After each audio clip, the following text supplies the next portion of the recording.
I have seen some horrendous things. I saw what happened to Tara. So for me, nothing was worse than that. My sister's ex-boyfriend caught me in the house with an axe. Marcus Rappel has faced sentencing today for the murder of his ex-partner. 6 days after their daughter Ayla was born, Tara took out a domestic violence order against Marcus. Instead of protecting her, it caused him to snap. Mother of three was struck with an axe by her former partner as she held her infant child in her arms. Her two sons were also in the house at the time. She wanted to keep her kids safe and herself.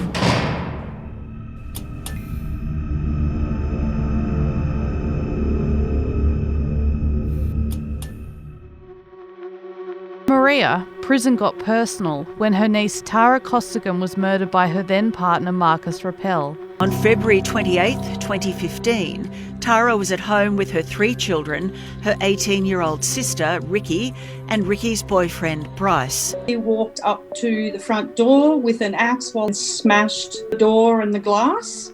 Tara was up in the bedroom feeding Bub at the time. He was 8 days old. And she came out, saw Marcus, and then raced towards the garage as everybody else was. But by that time, he had hit her in the back. She fell on top of Bub, had some bruises, and then one of the boys actually ducked Bub off the floor, sort of jumped over Mum and raced out the back door.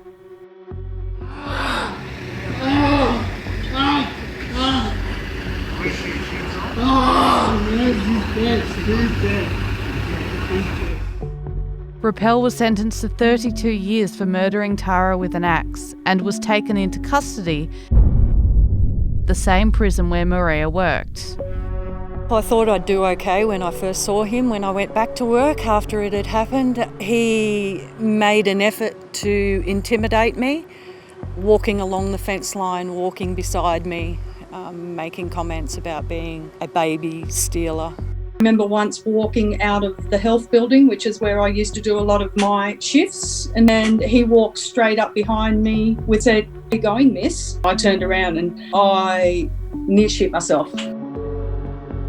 Each time I saw him, I got stronger, and I could see things were not going to be good for him because he's an asshole. He's not a nice person. He wasn't a nice person to Tara. He wasn't a nice person to her kids before it happened. He wasn't a nice person in jail, and he's paying for it. I'm glad the death penalty's not in because I want him to suffer.